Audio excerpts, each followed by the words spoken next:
نحمده ونصلي على رسوله.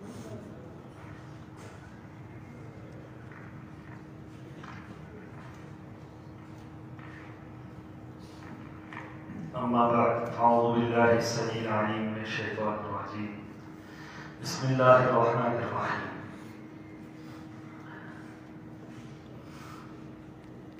عن أبي هريرة رضي الله تعالى عنه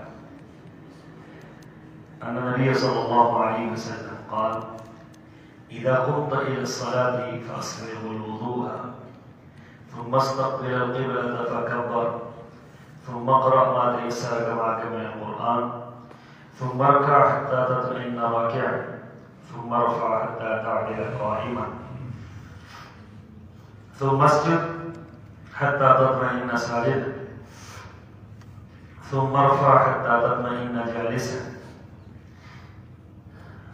ثم اسجد حتى تطمئن ساجدا ثم افعل ذلك في صلاتك كلها. ولابن ماجه حتى تطمئن قائما. وفي رواية ابن حبان حتى تطمئن قائما فأقم صلبك حتى ترجع العظام. وللنسائي إنها لن تتم صلاة أحدكم حتى يسبغ الوضوء كما أمره الله تعالى ثم يكبر الله تعالى وبحمده ويثني عليه فإن كان معك قرآن فقرأ وإلا فاحمد الله وكبره وهلل ثم اقرأ بأم القرآن بما شاء الله ثم بما شاء أو كما قال عليه الصلاة والسلام. حضرت ہریرہ رضی اللہ تعالیٰ عنہ سے روایت ہے، یہ فرماتے ہیں کہ رسول اللہ صلی اللہ علیہ وسلم نے ارشاد فرمایا: جب تم نماز ادا کرنے کے لیے کھڑے ہو تو پہلے اچھے طریقے سے وضو کر لو، پھر قبلہ رو ہو کر تکبیر اللہ اکبر کہو، پھر قرآن کا جو حصہ تمہیں آسانی سے یاد ہے اسے پڑھو، پھر رکوع کرو اور پوری طرح اطمینان سے رکوع کرو، پھر رکوع سے سر اٹھاؤ اور پورے اطمینان سے کھڑے ہو جاؤ، پھر سجدہ کرو اور پورے اطمینان کے ساتھ سجدہ کرو، پھر سجدے سے اپنا سر اٹھا کر پورے اطمینان کے ساتھ بیٹھ جاؤ، پھر دوسرا سجدہ کرو اور پورے اطمینان سے کرو، پھر اپنی باقی ساری نماز اسی طریقے سے اطمینان کے ساتھ ادا کرو. ابن ماجہ کی روایت میں ہے کہ رکوع سے کھڑے ہونے کے وقت پورے اطمینان سے کھڑے ہو جاؤ، اور ایک اور روایت میں ہے کہ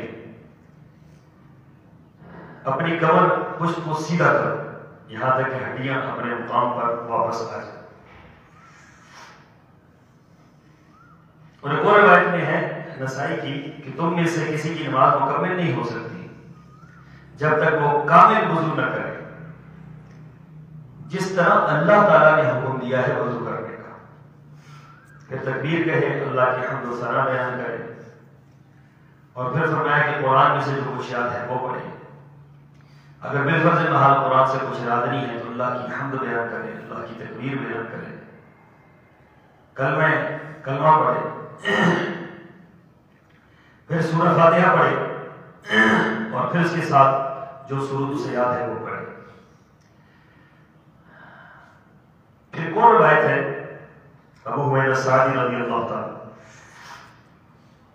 یہ فرماتے ہیں کہ رأیت رسول اللہ صلی اللہ علیہ وسلم اذا کبر جعل یدیہ حذو منکبیہ، کہ جب رسول اللہ صلی اللہ علیہ وسلم نماز کے لیے تکبیر تحریمہ کہتے ہیں تو اپنے کندھوں تک ہاتھ کو اٹھاتے ہیں یا اپنے کانوں کی لو تک ہاتھ کو اٹھاتے ہیں. وَإِذَا رَكَعَ أَمْكَنَ يَدَيْهِ مِنْ رُكْبَتَيْهِ، وہ جب رکوع کرتے تو اپنے دونوں ہاتھوں سے اپنے گھٹنوں کو مضبوطی کے ساتھ پکڑ لیتے. ثم حسر ظهره، پھر اپنی کمر پشت بالکل سیدھی ہوتی اور بالکل سیدھ میں ہوتی آپ کی کمر، پھر فرمایا فَإِذَا رَفَعَ رَأْسَهُ اسْتَوَى حَتَّى يَعُودَ كُلُّ فِقَارٍ مَكَانَهُ۔ جب آپ علیہ الصلوۃ والسلام رکوع سے کھڑے ہوتے تو بالکل اتنا سیدھا کھڑے ہوتے کہ ہر آپ کا عضو اپنی جگہ پر آ جاتا۔ یہ حدیث مبارکہ بھی طویل حدیث ہے۔ ان ساری حدیث کا خلاصہ یہ ہے کہ رسول اللہ صلی اللہ علیہ وسلم نے نماز کا طریقہ صحابہ کرام کو سکھایا۔ رسول اللہ صلی اللہ علیہ وسلم نے جو صحابہ کو طریقہ سکھایا یہ آپ نے اپنی طرف سے نہیں سکھایا، بلکہ آپ نے فرمایا کہ اللہ نے جبرائیل کو میرے پاس بھیجا اور جبرائیل امین نے مجھے یہ نماز کا طریقہ بتلایا۔ اور جبرائیل امین کو کس نے بتلایا؟ جبرائیل امین کو اللہ تعالیٰ نے نماز کا طریقہ بتلایا۔ گویا جو نماز ہے اس کا ایک ایک رکن، اس کا ایک ایک عمل، اس کی ایک ایک بات اللہ تبارک و تعالیٰ نے بتلائی ہے اور جبرائیل امین کو سکھلائی ہے، اور جبرائیل امین نے رسول اللہ صلی اللہ علیہ وسلم کو سکھلائی ہے، اور اللہ کے رسول صلی اللہ علیہ وسلم نے صحابہ کرام کو سکھلائی ہے۔ گویا یہاں پر جس عمل کے اندر اتنا اہتمام ہو اور اس قدر توجہ کے ساتھ باقاعدہ عملی طور پر کر کے بتلایا ہو، اس عمل کے اندر پہلی بات تو یہ ہے سیکھنا ہی نہیں ہے۔ اگر سیکھنا ہے تو پھر اس کے اندر اپنی مرضی کرنی ہے اور الٹ پلٹ کر کے نماز اور اپنی مرضی کی نماز پڑھ کے نکل جانا ہے، تو یاد رکھیں کہ یہ نماز وہ نماز نہیں ہے کہ جو آپ کو جہنم سے بچا سکے۔ یہ نماز وہ نماز نہیں ہوگی کہ جو آپ کو اللہ سے جنت دلوا سکے، کیونکہ نماز کے اندر اپنی مرضی شامل نہیں ہو سکتی، کسی عمل کے اندر اپنی مرضی شامل نہیں ہوتی۔ من احدث فی امرنا ما لیس منہ فہو رد۔ فرمایا کوئی عمل ایسا کرو گے جو ہم نے نہیں کیا، وہ عمل کیا ہے؟ مردود ہے۔ آپ اپنی طرف سے نماز کے اندر کوئی عمل داخل کر دیں یا نماز کا عمل موجود ہے اس کو وہاں سے نکال دیں تو کسی صورت میں بھی یہ دونوں چیزیں جائز نہیں ہیں۔ آپ کو وہ کرنا پڑے گا جو اللہ کے رسول صلی اللہ علیہ وسلم نے بتلایا ہے، آپ کو سیکھنا پڑے گا جو اللہ کے رسول صلی اللہ علیہ وسلم نے بتلایا ہے، اور اس کے مطابق بعین ہی اس کے مطابق اس کی نقل کرتے ہوئے، اس کو سیکھتے ہوئے اس کے مطابق اپنے عمل کرنا ہے۔ تو نماز عملی طریقہ رسول اللہ صلی اللہ علیہ وسلم نے جو بتلایا وہ احادیث کے اندر ایک ایک لفظ موجود ہے۔ کوئی بندہ یہ نہیں کہہ سکتا کہ حدیث کے اندر بھی ایک چیز موجود نہیں، ایک ایک چیز موجود ہے حدیث کے اندر اور واضح طور پر موجود ہے اور عمل کر کے بتلایا اللہ کے رسول صلی اللہ علیہ وسلم۔ تو اس بنا پر نماز ہمیشہ یہ بات کہتے ہیں کہ نماز سیکھ کر پڑھنی چاہیے، نماز سمجھ کر پڑھنی چاہیے، نماز احادیث کے مطابق اپنی نماز کو بنانا چاہیے، جو غلطیاں کمی کوتاہیاں نماز کے اندر ہیں ان کو دور کرنا چاہیے۔ ہوتا یہ ہے کہ زندگی بھر بندہ نماز پڑھتا رہتا ہے اور نماز چونکہ سنت کے مطابق نہیں ہوتی تو نماز اللہ تعالیٰ کے یہاں قابل قبول نہیں ہوتی، محنت کر کے محنت رائگان چلی جاتی ہے۔ اب دیکھیں ایک بندہ فجر کی نماز پڑھنے کے لیے گھر سے آیا، نماز پڑھ کر گیا ہے، نماز پڑھ کے واپس لوٹا ہے، اللہ تعالیٰ کی طرف سے یہ اعلان ہو کہ اس کی کوئی نماز قبول نہیں، تو کس قدر اذیت کی بات ہے کہ عمل کیا ہے، نماز پڑھی ہے، پڑھنے کے باوجود قبول نہیں ہے، اس کا معنی یہ ہوا کہ یہ خطرناک بات ہے۔ یہ کیوں قبول نہیں ہے؟ اس وجہ سے نہیں ہے کہ رسول اللہ صلی اللہ علیہ وسلم کے طریقے کے موافق نہیں ہے۔ تو آپ توجہ فرمائیں، عملی طور پر قاری صاحب کو ادھر کھڑا کرتے ہیں، قاری صاحب ذرا نماز پڑھ کے بتلائیں، ان کی نماز کے اندر بھی جو کمیاں ہیں وہ بھی دور ہو جائیں گی، اور آپ بھی دیکھ لیں گے کہ سنت کے مطابق نماز کس انداز سے پڑھی جاتی ہے یا سنت کے مطابق نماز کا کیا طریقہ ہوتا ہے۔ تو توجہ کے ساتھ دیکھ لیں، یاد رکھیں کہ جب دین سیکھنے کا موقع ہو تو اچھے طریقے سے سیکھیں، جو بات سمجھ نہیں آتی وہ پوچھیں، ہو سکتا ہے بتلانے میں ہم کمی کر لیں، ہو سکتا ہے کہ بتلانے میں کچھ چیزیں ہم چھوڑ دیں، لیکن جو چیز آپ کو نظر آ رہی ہے کہ یہ مجھے سمجھ نہیں آئی وہ پوچھ لیں، اور جو سمجھ آ رہی ہے اس کو سمجھیں اور اس پر عمل کریں، اسی کے اندر ہمارے لیے بہتری اور خیر ہے۔ اللہ تعالیٰ کی توفیق عطا فرمائے۔ ادھر پیچھے جو بیٹھے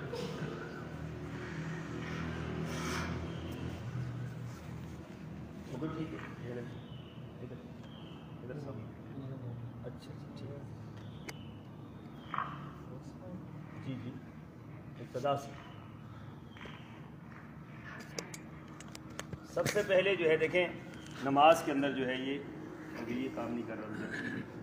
نماز کے اندر نیت کا معاملہ بہت اہم ہے.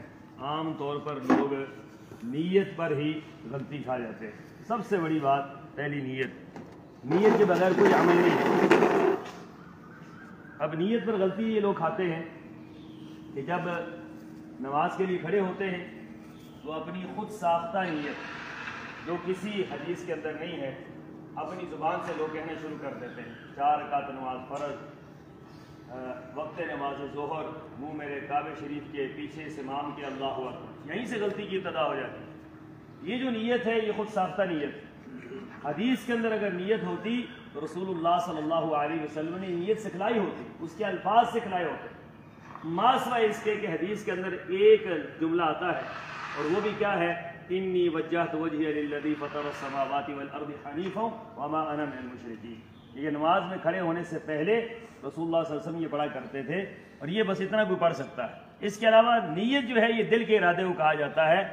زبان سے نیت نہیں ہوتی، زبان سے اقرار ہوتا ہے.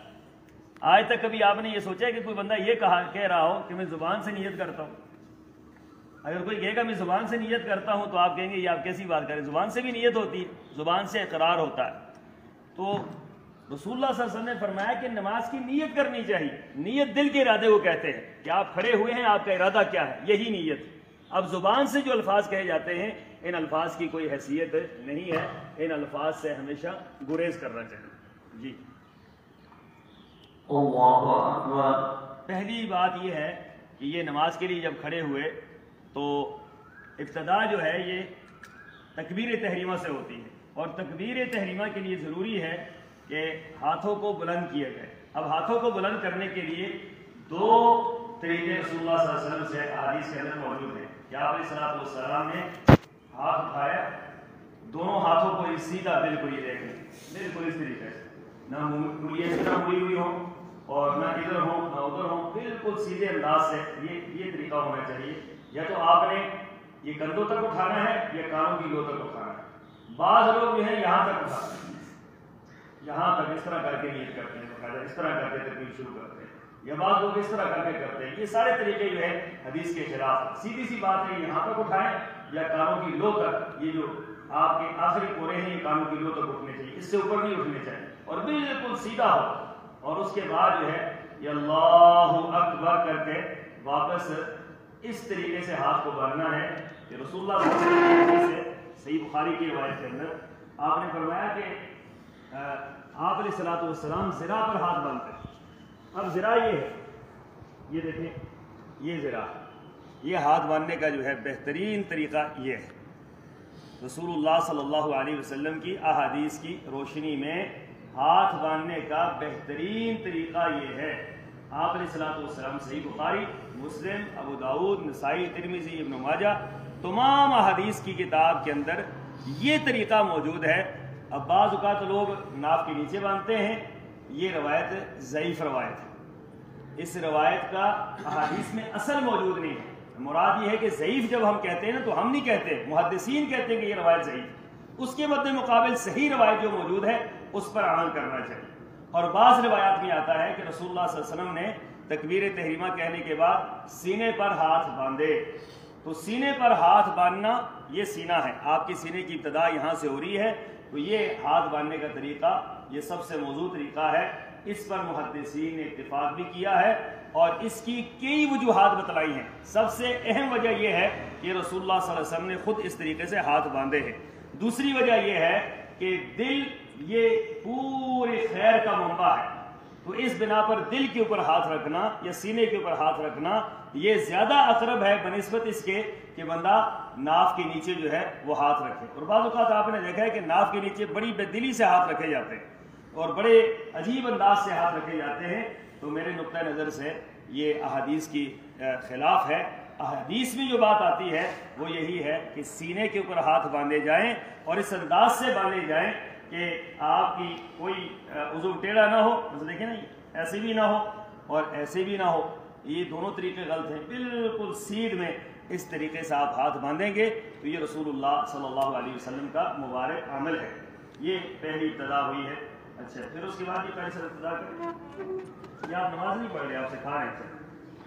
اللهم باعد بيني وبين خطاياي كما باعدت بين المشرق والمغرب. اللهم نقني من الخطايا كما ينقى الثوب الابيض من الدنس.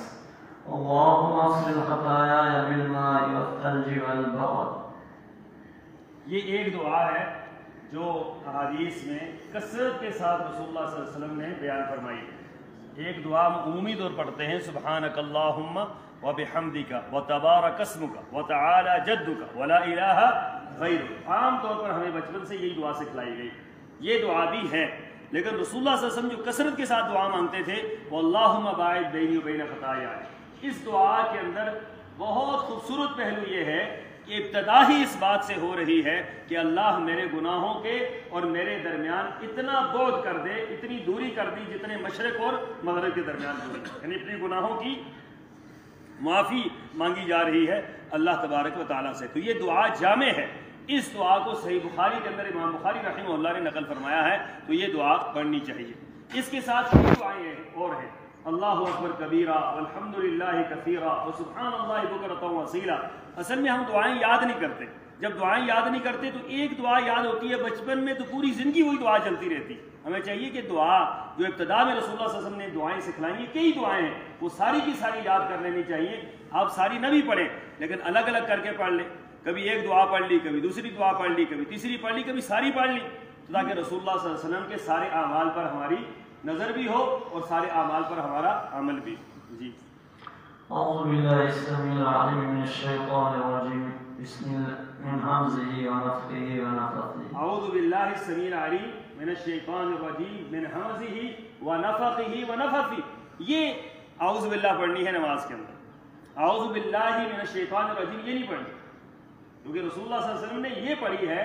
یہ دعا یاد کرنی چاہیے اور اسی کو پڑھنا چاہیے تکبیر تحریمہ کے بعد و استفتاح کے بعد. اس کے بعد بسم اللہ الرحمن الرحیم. اس کے بعد بسم اللہ الرحمن الرحیم ہے، یہ پڑھنی. الحمدللہ رب العالمین. الحمدللہ رب العالمین. جی الرحمن الرحیم مالک یوم الدین. ایسا کون سی جگہ ہے؟ إياك نعبد وإياك نستعين اهدنا الصراط المستقيم صراط الذين أنعمت عليهم غير المغضوب عليهم ولا الضالين. یہ سورہ فاتحہ ہے. سورہ فاتحہ یاد رکھیں کہ یہ نماز کا سب سے اہم ترین حصہ ہے. سورہ فاتحہ رسول اللہ صلی اللہ علیہ وسلم نے فرمایا سورہ فاتحہ کے بغیر کوئی نماز نہیں ہوتی. لا صلاۃ لمن لم یقرأ الا بفاتحۃ الکتاب. کوئی امام ہے وہ بھی سورہ فاتحہ پڑھے گا، امام کی پیچھے کھڑا مقتدی ہے وہ بھی سورہ فاتحہ پڑھے گا. نماز سرن ہے، آواز کے ساتھ نماز نہیں ہے، سورہ فاتحہ پھر بھی پڑھی جائے گی. نماز جہرن ہے پھر بھی سورہ فاتحہ پڑھی جائے گی. سفر کی نماز ہے پھر بھی سورہ فاتحہ پڑھی جائے گی. حضر کی نماز ہے پھر بھی سورہ فاتحہ پڑھی جائے گی. کوئی بھی نماز ہے، نماز جنازہ ہے سورہ فاتحہ پڑھی جائے گی. نماز کسوف ہے سورہ فاتحہ پڑھی جائے گی. نماز خسوف ہے سورہ فاتحہ پڑھی جائے گی. نفل ہے سورہ فاتحہ پڑھی جائے گی. فرض ہے سورہ فاتحہ پڑھی جائے گی. سورہ فاتحہ کے بغیر یاد رکھیں نماز ہے ہی نہیں ہے. گویا یوں سمجھیے کہ نماز کا اہم ترین حصہ کیا ہے؟ سورہ فاتحہ. سورہ فاتحہ اگر نکال دیں نماز سے تو نماز ختم ہو گئی. یہ رسول اللہ صلی اللہ علیہ وسلم کا فرمان ہے، کسی مولوی کی بات نہیں ہے. لا صلاۃ لمن لم یقرأ الا بفاتحۃ الکتاب. میں اس کی کوئی نماز نہیں ہے. رسول اللہ صلی اللہ علیہ وسلم فرما رہے ہیں کہ جب کوئی نماز نہیں ہے تو ہمارا ایمان ہے کہ کوئی نماز نہیں ہے. تو اللہ کے رسول صلی اللہ علیہ وسلم فرما رہے ہیں لا صلاۃ لمن لم یقرأ الا بفاتحۃ الکتاب. اس شخص کی نماز ہے ہی نہیں ہے جو سورہ فاتحہ نہیں پڑھتا. تو سورہ فاتحہ پڑھنا یہ فرض ہے نماز کے اندر، ہر حال میں یہ پڑھنی ہے، چاہے آپ امام ہیں، چاہے آپ مقتدی ہیں، چاہے آپ کسی صورت میں بھی ہیں. سورہ فاتحہ آپ نہیں چھوڑ سکتے. اس وجہ سے سورہ فاتحہ یہ نماز کا جز ہے. اس کے مزید دلائل کسی وقت میں انشاءاللہ پھر آپ کے سامنے رکھوں. اگر سورت کی ابتدا کر رہے ہیں تو پھر بسم اللہ پڑھیں گے، اگر سورت درمیان سے پڑھ رہے ہیں پھر بسم اللہ نہیں پڑھیں گے۔ قل هو الله احد الله الصمد لم يلد ولم يولد ولم يكن له كفوا احد اللہ اکبر۔ یہ جو ابھی قاری صاحب نے رفع یدین کیا ہے، ہاتھ بلند کر کے پھر رکوع کی طرف گئے ہیں، یہ 3-4 مقامات پر رفع یدین رسول اللہ صلی اللہ علیہ وسلم سے ثابت ہے۔ صحیح بخاری، مسلم، ابو داؤد، نسائی، ترمذی، ابن ماجہ، دوسرے درجے کی کتابیں، تیسرے درجے کی کتابیں، چوتھے درجے کی کتابیں، یہاں تک کہ دعویٰ یہ ہے ہمارا کہ حدیث کی کوئی کتاب ایسی نہیں ہے جو حدیث کی کتاب لکھی گئی ہو اس کے اندر رفع یدین کرنے کا تذکرہ نہ ہو۔ رفع یدین کہا جاتا ہے جس طرح تکبیر تحریمہ کے وقت ہم ہاتھ اٹھاتے ہیں، اسی طریقے سے رکوع میں جاتے ہوئے ہاتھ اٹھانے ہیں، کیونکہ رسول اللہ صلی اللہ علیہ وسلم نے اسی انداز سے ہاتھ اٹھائے۔ آپ نے ہاتھ اٹھا کر کندھوں تک آپ لے کر گئے، پھر آپ رکوع میں گئے ہیں، پھر جب آپ رکوع سے اٹھے پھر آپ نے ہاتھ اٹھائے ہیں، اسی طریقے سے کندھوں تک، اس کو رفع یدین کہتے ہیں۔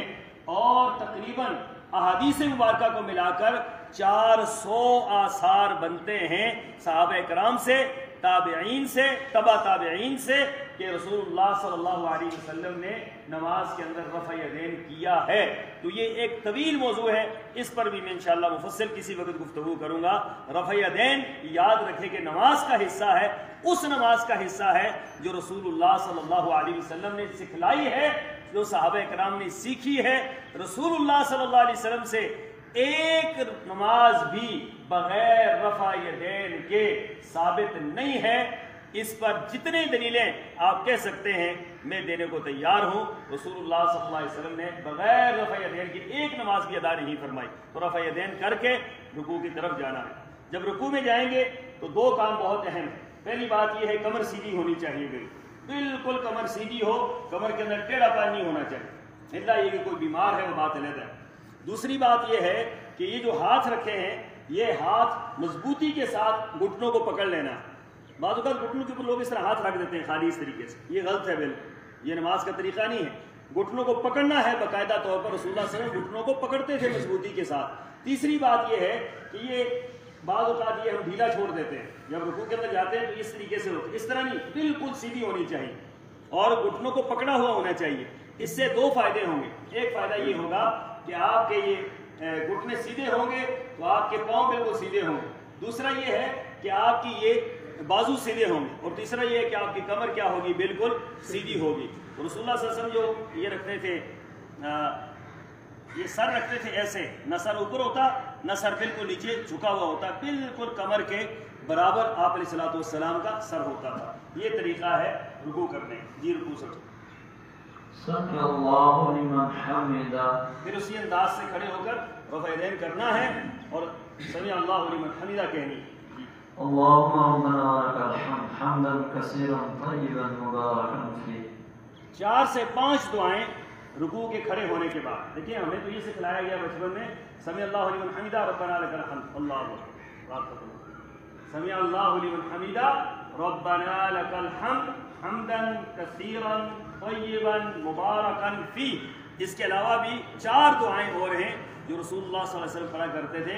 آپ 4 نہ پڑھیں، آپ ایک دعا پڑھ لیں، لیکن جب تک یہ دعا نہیں پڑھیں گے اس وقت تک آپ کی کمر سیدھی نہیں ہوگی۔ اب ہوتا یہ ہے کہ رکوع سے لوگ اوپر نہیں جاتے، یعنی یہ اٹھے نا یہ یہیں سے نیچے چلے گئے، یہ رسول اللہ صلی اللہ علیہ وسلم نے فرمایا یہ نماز نہیں ہوگی، اللہ کے رسول نے فرمایا یہ نماز نہیں ہے۔ جس کو اللہ کے رسول فرمایا یہ نماز نہیں، نماز کیسے ہو سکتی؟ تو لہٰذا رکوع سے اٹھے اور بالکل سیدھے کھڑے ہو جائیں، بالکل سیدھا کھڑے ہوئے، ربنا لک الحمد حمدا کثیرا طیبا مبارکا فیہ، آرام سے پڑھ کے پھر اس کے بعد سجدے کی طرف جانا۔ اب سجدے کی طرف جاتے ہوئے جائیں گے، سجدے کی طرف، یہ سجدے کی طرف جاتے ہوئے 2-3 باتوں کا خیال کرنا۔ پہلی بات تو یہ ہے کہ سجدے کی طرف جاتے ہوئے ایک تو لوگ اوپر سے ہی گر جاتے ہیں نیچے، ایک ہی ہے کہ لوگ اس طرح جاتے ہیں، اس طرح جاتے ہیں، یہ دونوں طریقے غلط۔ ایک ہی ہے کہ آپ جب سجدے کی طرف جاتے ہیں تو آپ نے پہلے سجدے کی طرف جھکنا ہے، یہ دیکھیں یہ آپ جھکے ہیں، آپ نے اپنے گھٹنے بھی بینڈ کیے ہیں، آپ اس طرح زمین کے قریب ہوئے ہیں، پھر آپ نے پہلے ہاتھ رکھا زمین کے اوپر پورا، پھر اس کے بعد آپ نے اپنے گھٹنے رکھے، اور پھر اس کے بعد آپ نے اپنا ماتھا اور اپنا ناک رکھا۔ یہ ہے کہ زمین کے قریب جا کر بقایا، پھر آپ نے نیچے ہونا، اور پہلے کیا رکھنا ہے؟ پہلے کیا رکھنا ہے؟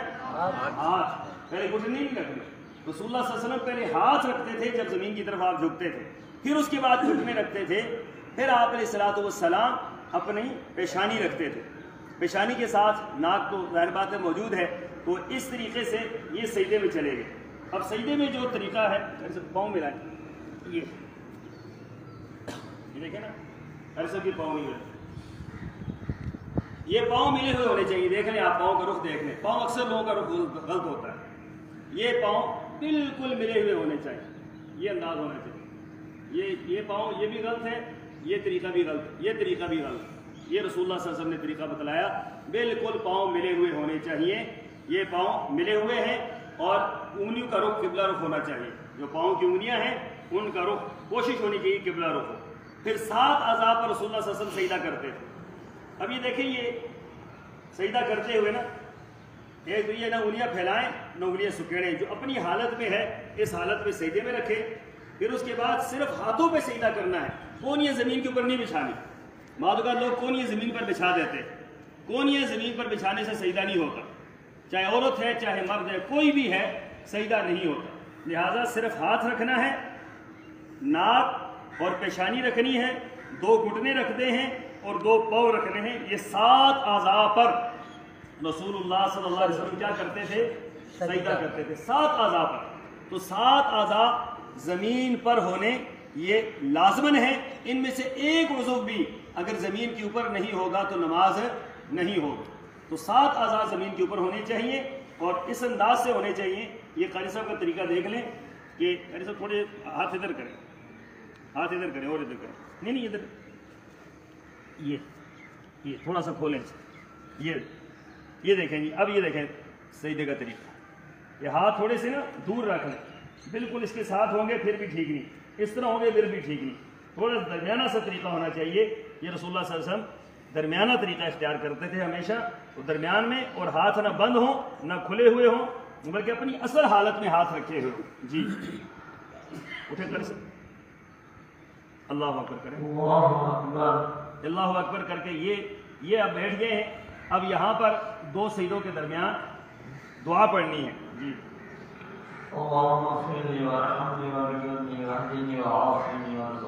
یہ دعا پڑھنی ہے، اس کے علاوہ بھی کچھ دعائیں ہیں اور کچھ یاد نہیں، رب اغفر لی، رب اغفر لی، رب اغفر لی، یہ بھی 3 مرتبہ آپ پڑھ سکتے ہیں۔ بہت خوبصورت جگہ یہ ہے کہ 2 سجدوں کے درمیان کی جگہ ہے، پہلے بھی سجدہ ہے، اس کے بعد بھی سجدہ ہے، اس کے درمیان جو دعا ہوگی وہ بہت اہم دعا ہوگی۔ اب لوگ یہاں اٹھتے ہیں پوری طور پر یعنی کہ دوسرا سجدہ کر لیتے ہیں، پوری طور پر دوسرا سجدہ نہیں کرنا، درمیان میں دعا پڑھنی ہے، چاہے وہ رب اغفر لی ہو یا یہ دوسری دعا جو قاری صاحب نے ابھی پڑھی ہے۔ جی پھر اس کے بعد دوسرا سجدہ اسی طریقے سے ہے، اسی طریقے سے دوسرا سجدہ ہے۔ جی یہ دوسرا سجدہ بھی اسی طریقے سے ہے، اور سجدے کی دعا کیا ہے قاری صاحب؟ سبحان اللہ ربنا وبحمدک اللهم اغفر لي سبحان ربي الاعلى سبحان ربي الاعلى سبحان قدوس رب الملائکۃ۔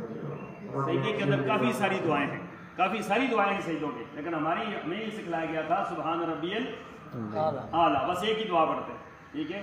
تو یہ دعا سبحان ربی الاعلیٰ ضرور ہے، لیکن اس کے ساتھ باقی دعائیں ہیں، ٹھیک ہے۔ یہ دعائیں بہت اہم ہیں، ان دعاؤں کو یاد کرنا چاہیے، ان دعاؤں کی وجہ سے آپ کا سجدہ طویل ہوگا، ان دعاؤں کی وجہ سے آپ کو سجدہ کرنے کا دل کرے گا، کیونکہ سبحان ربی الاعلیٰ تو ایک دعا ہے نا، تو وہ کتنی دیر آپ پڑھیں گے، تو لہٰذا دوسری دعائیں جب آپ یاد کریں گے تو آپ کا سجدہ بھی اچھا ہوگا، آپ کا سجدہ طویل ہوگا۔ وہ ساری دعائیں یاد کرنی چاہیے جو حدیث کے اندر موجود ہیں۔ تو یہ دعائیں پڑھنے کے بعد پھر اٹھے کر